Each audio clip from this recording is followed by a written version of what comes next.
आपको बड़े पुण्य युग से ऐसी सिद्ध भगवान की आराधना करने का अवसर प्राप्त हुआ है। वह बड़े पुण्यशाली और भाग्यशाली होते हैं जिन्हें ऐसी अवसर प्राप्त होते हैं। नहीं तो इस संसार में आज वर्तमान युग में ऐसी पाप को करने वाली सामग्री इतनी तेजी से बढ़ रही है जिसके कारण व्यक्तियों को समय ही नहीं है, उनमें ही अपना समय दे रहा है। इस भक्ति आराधना से वह निरंतर दूर होता चला जा रहा है। पूर्व में ऐसा पुण्य किया, उसके फल स्वरूप ही ऐसे पुण्य करने के भाव होते हैं। अगर पूर्व का पुण्य नहीं है तो ऐसी भक्ति करने का अवसर प्राप्त होते ही नहीं है। पूर्व में पुण्य किया वे तो ठीक है, पर वर्तमान में भी पुण्य करना होगा।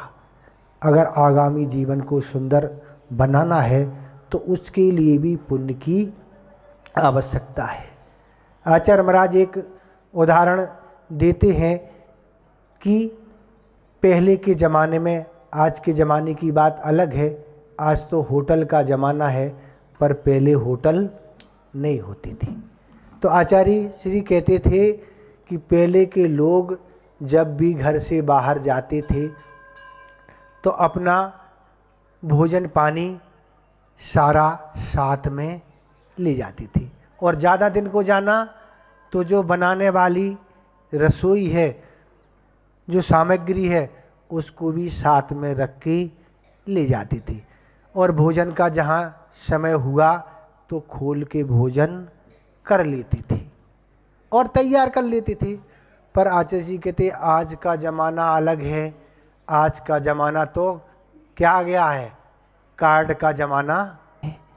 आपको कुछ करना नहीं है, पुण्य है तो आप जंगल में रहें चाहे कहीं भी रहें, सारी आपकी अनुकूलता बनती चली जाती है। और अगर पुण्य का उदय नहीं है तो घर में भी आपको कोई भोजन के लिए पूछने तैयार नहीं है। भले आप दूसरे को दोषी ठहराएं, पर पुण्य का उदय नहीं होने से ये सारी स्थितियां निर्मित होती हैं। तो सिद्धों की भक्ति करने का अवसर मिला है तो ऐसे अवसरों से आपको चूकना नहीं चाहिए। बड़े उत्साह के साथ ऐसी भक्ति करना चाहिए। मुनि महाराजों ने भी ऐसी भक्ति की है कि उसके फलस्वरूप जो भी असाता कर्म के कारण उन पर विपत्ति आई थी, वह विपत्ति समाप्त हो गई। आप वर्तमान युग आदि ग्रंथों में पढ़ेंगी तो उन पढ़ने से आपको ज्ञात होगा कि भक्ति कोई साधारण चीज़ नहीं है। लगता है कि भक्ति कोई साधारण चीज़ है, साधारण नहीं। वह भक्ति क्या है? वह भक्ति इस संसार का क्षय करा के सिद्धत अवस्था को प्राप्त करा देती है। ऐसी वह भक्ति होती है जिससे सारे कर्म क्षय को प्राप्त हो जाते हैं। सिद्धांत ग्रंथों में, धवला ग्रंथों में एक उदाहरण आचार्य महाराज ने दिया है कि जिस तरह कोई पहाड़ है, अगर उस पर पहाड़ पर वज्र गिरता है तो वह पहाड़ कैसा चकनाचूर हो जाता है, सारा पहाड़ बिखर जाता है। इसी तरह भगवान की भक्ति करने से, उनके दर्शन करने से वह कर्म उस पहाड़ की तरह चकनाचूर हो जाते हैं। ऐसी वह अनूठी भक्ति होती है। उस भक्ति से ऐसी विशुद्धि बढ़ती है कि वह कर्म क्षय को प्राप्त हो जाते हैं। तो ऐसा आपको अवसर प्राप्त हुआ है। विषयों पापों के लिए तो बहुत अवसर प्राप्त होते हैं, बहुत सारे स्थान हैं, बहुत समय है, बहुत लोग सलाह देने वाले हैं, पर पापों को क्षय करने के लिए स्थान भी कम हैं, व्यक्ति भी आपको सलाह देने वाले कम मिलेंगे। तो इस तरह इस भक्ति को आपको अवसर मिला है तो ऐसी भक्ति करो। कहने को शहर होता है, क्या कहते महाराज, बहुत बड़ा इंदौर शहर है। इंदौर हो चाहे कोई भी शहर हो, बस उसी स्थान से वह सीमित हो जाता है। जो उस मंदिर से जुड़े हुए हैं, जो उस कॉलोनी में रहते हैं, बस वो इसी आयोजन में भाग ले लें। कहने को क्या है, महाराज इंदौर बहुत बड़ा है। अरे पहले भी हमने इंदौर देखा है ना, पहले भी आचार्य महाराज के साथ आना हुआ, उस समय तो कहीं जाना नहीं हुआ था, सीधे इंदौर में प्रवेश हुआ, उदासीन आश्रम में आहार हुआ और सीधा गोमटगिरी पहुंच गए। और वहाँ से चतुर्मास संपन्न हुआ। एक बार बीच चतुर्मास में आना हुआ था 2 अक्टूबर को, और बस आके समोषण मंदिर में विधान हुआ, और विधान के बाद सुबह सुबह यहीं छावनी के लिए विहार हुआ, आहार होके नेमावर निकल गए। तो ये सारी स्थितियां हैं। कहने को बड़े शहर हैं पर व्यक्ति उतने ही हैं। तो भक्ति करने का अवसर आपको जहाँ भी प्राप्त होता है वहाँ भक्ति कर लेना चाहिए, क्योंकि ये पुण्य को संचय करने के साधन हैं। आज इसी सुनाते हैं उदाहरण कि पुण्य तो यहाँ सभी करते हैं, पर उस पुण्य करने के तरीके भिन्न भिन्न व्यक्ति की हुआ करते हैं। पुण्य करने वाले दोनों स्वर्ग में उत्पन्न हो जाते हैं, पर एक भगवान की भक्ति बड़े उत्साह के साथ करता है, बड़े मन लगा के करता है, मन वचन काय पूर्वक करता है, अपने उपयोग को अन्य जगह हटा के केवल भगवान की भक्ति में ही लगा देता है। उसके फलस्वरूप वह ऐसा पुण्य का संचय करता है कि देवों में जाके वह इंद्र आदि पदों को प्राप्त होता है। जिसकी हुकूमत चलती है, वह जिस स्वर्ग का वह इंद्र होता है, उसके अंडर में लाखों करोड़ों देव होते हैं। वह उसकी आज्ञा को स्वीकार करते हैं। उसका जो भी उसके आभूषण वस्त्र वगैरह होते हैं, उसकी क्वालिटी अलग होती है। पर दूसरा व्यक्ति भी यहाँ से भक्ति करके देवों में उत्पन्न होता है, वह इंद्र नहीं साधारण देव बनता है, पर उसके वस्त्र और आभूषण की क्वालिटी अलग होती है।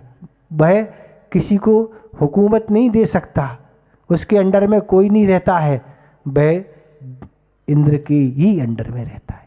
तो ऐसे भक्ति तो होती है, पर भक्ति का तरीका क्या हो, भक्ति पर आस्था हमारी उन प्रभु पर कितनी है, उससे वह पुण्य का संचय होता है। महाराज हम बहुत कर रहे हैं भक्ति, पर काम ही नहीं हो रहा है।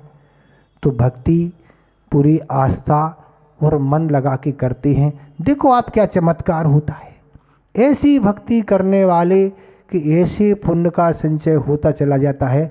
तो हमारा कहना यह है कि आचार्य कहते हैं कि देवों में दोनों उत्पन्न हो गए, दोनों ने भक्ति की, पर एक इंद्र बन गया, एक साधन बन गया। आचार्य महाराज के लिए उदाहरण देते कि ड्राइवर भी सफ़ेद कपड़े पहना है, ड्राइवर भी चला रहा जो गाड़ी वो भी सफ़ेद कपड़े पहना है, और सेठ जी राजा भी सफ़ेद कपड़े पहने। दोनों के कपड़े की क्वालिटी एक है क्या?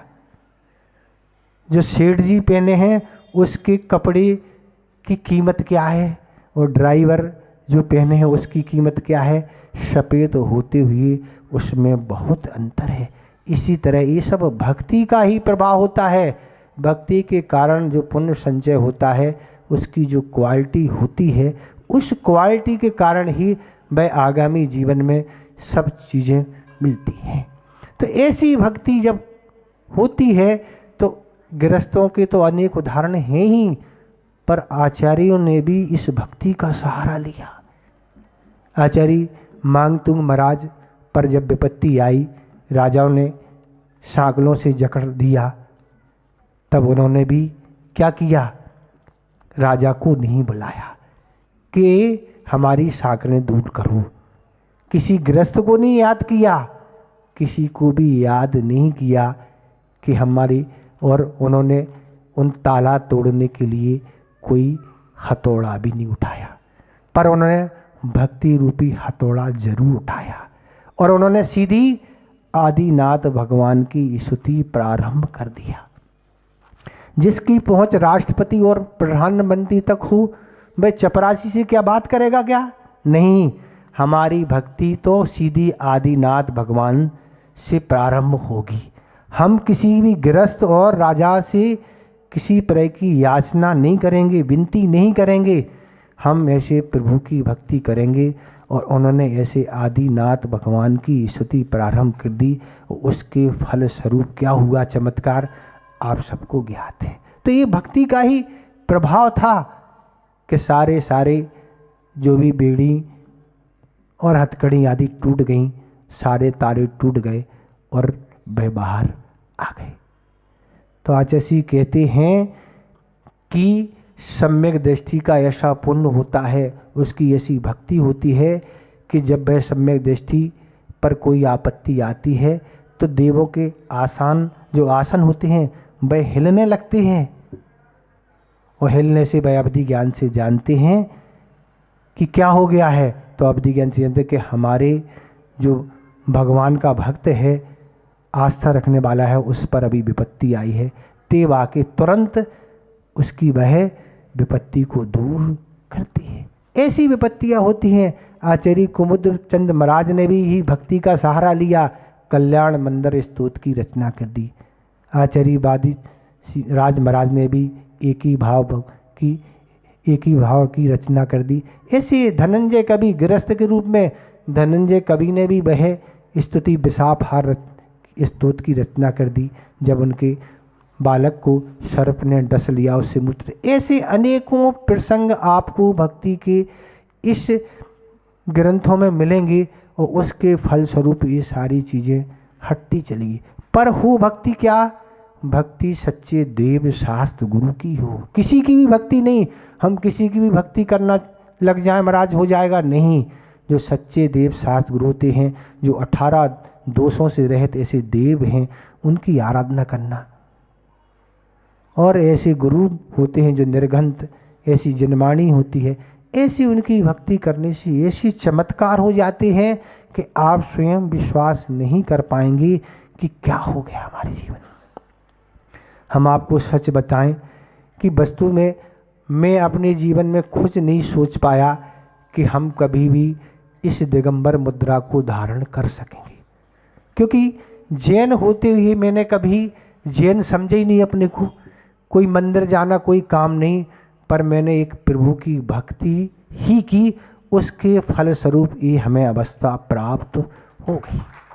ऐसा एक चमत्कार था, मैंने कभी नहीं सोचा कि क्या होगा, पर गुरुदेव की कृपा हम पर हो गई। हम सभी विमल सागर जी, हम पूज्य सागर जी, धर्म सागर जी, सब एक साथ ही हम लोग भगवान की भक्ति करते थे, बहुत अच्छी तरह से भक्ति करते थे, स्वाध्याय आदि करते थे। तो ये ऐसे भक्ति के अनूठे फल होते हैं। और आचार्य समदभट्ट महाराज की तो बात ही अलग है, जिनका तो चमत्कार ही अलग है कि जिन्हें किसी असाता कर्म के कारण उस पद का त्याग करना पड़ा। गृहस्थ होने के नाते भी उन पर भगवान पर अटूट आस्था थी, सामान्य नहीं, अटूट आस्था थी। और उस विपत्ति के कारण राजा ने सांकड़ों से क्या दिया? बांध दिया। और राजा का आग्रह क्या था? हमारे इष्ट को तुम्हें नमस्कार करना होगा। पर उनने यही कहा, राजन हमारी बात समझो, ये तुम्हारे जो भी इष्ट हैं, ये हमारी भक्ति क्या है, इनमें क्षमता नहीं है कि ये सहन नहीं कर पाएंगे, नहीं तुम्हें तो कल सुबह करना ही होगा। तब उन्होंने क्या किया?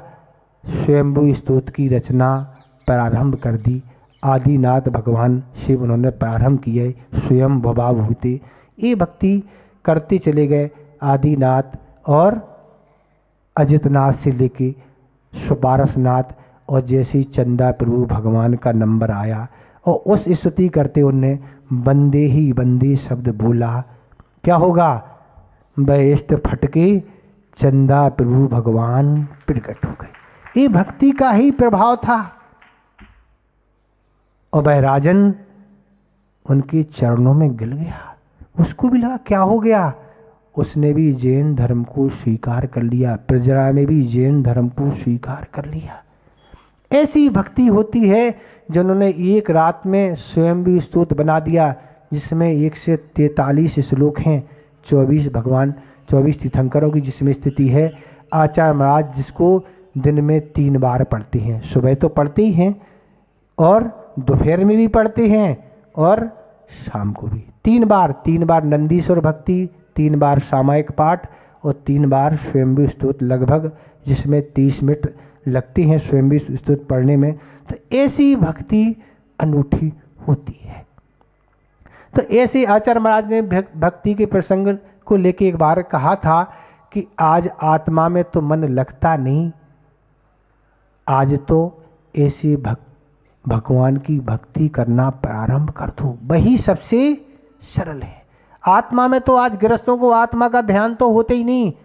या तो ऐसा तो ज्ञानों में आचार्य शुभचंद महाराज ने निश्चित किया कि पहाड़ से अगर सिर मारोगे तो सिर फूटा, पहाड़ का कुछ बिगड़ने वाला नहीं है। इसलिए गृहस्थों को तो कोई ध्यान आत्मा का होते ही नहीं, साधुओं को भी ही आत्मा का ध्यान होता, वह भी सब साधुओं को आत्मा का ध्यान नहीं होता। उसकी कुछ लक्षण होती हैं, उसकी कुछ शर्तें होती हैं, तब वह आत्मा का ध्यान हुआ करता है। तो भक्ति ऐसी एक चीज़ है जिसके माध्यम से हम अपने आप को क्या है बहुत अच्छा बना सकते हैं, नितर जीवन यूँ ही निकल जाएगा। इस मनुष्य पर्याय की कीमत आपको अगर समझना है तो आचार्य पूज्यपाद महाराज ने तत्वार सूत्र की एक टीका लिखी हुई है सर्वार सिद्धि, वहाँ आप 12 भावना में बुद्धि दुर्लभ भावना के बारे में पढ़ें तो आपको मनुष्य पर्याय की कीमत ज्ञात होगी कि यह मनुष्य पर्याय कितनी कीमत रखने वाली पर्याय है। तो मनुष्य पर्याय में इसलिए बार बार इसको संकेत दिए जाते महाराज, और पर्याय तो आपको मिल जाएगी, देव भी बन जाएंगे, और देव क्या आप सर्वार सिद्धि में भी उत्पन्न हो जाएंगे, पर सर्वार सिद्धि से वापस तो यहीं आना पड़ेगा। यहीं मनुष्य पर्याय धारण करके संयम लेके यहीं से आप कहाँ मोक्ष जा सके, वहीं की वहीं आप पहुँच जाएं, नहीं पहुँच सकते, क्योंकि देवों में तो संयम की गंध भी नहीं आती। आचार्य वीरसेन महाराज ने लिखा कि देवों में संयम लेना तो दूर है, उनको गंध भी नहीं आती, वे कुछ भी नहीं कर सकते, रात्रि भोजन त्याग आदि नहीं कर सकते, तप नहीं कर सकते। मनुष्य पर्याय मिली है, वह इसलिए मिली है कि अपने जीवन को पुण्य की सुगंधी से भरते चले जाओ। ऐसी अगर हम भक्ति करेंगे, ऐसे अवसर मिलती हैं तो भक्ति से अपने जीवन को जोड़ दो। पुण्य का संचय जब होगा, जब धन का संचय होगा। पुण्य अगर नहीं होगा तो धन का संचय होने वाला नहीं है। अगर श्रम से ही सब कुछ होता है तो मजदूर तो सबसे बड़े धनी बन जाएंगे, क्योंकि सबसे ज़्यादा श्रम वो कर रहे हैं ना। संसार में अनेकों जीवों को व्यसन होती हैं, जिन व्यसन करने से पाप का संचय होता है और पुण्य का क्षय होता है, और वह पाप दुर्गति को ले जाता है। पर भगवान, हे भगवान, हमें तो स्तुति करने का व्यसन है, हम मानने वाले नहीं हैं, और ऐसी वह स्तुति करते चले गए। इतने ही हम पर्याप्त समझते हैं। अहिंसा परमो धर्म की।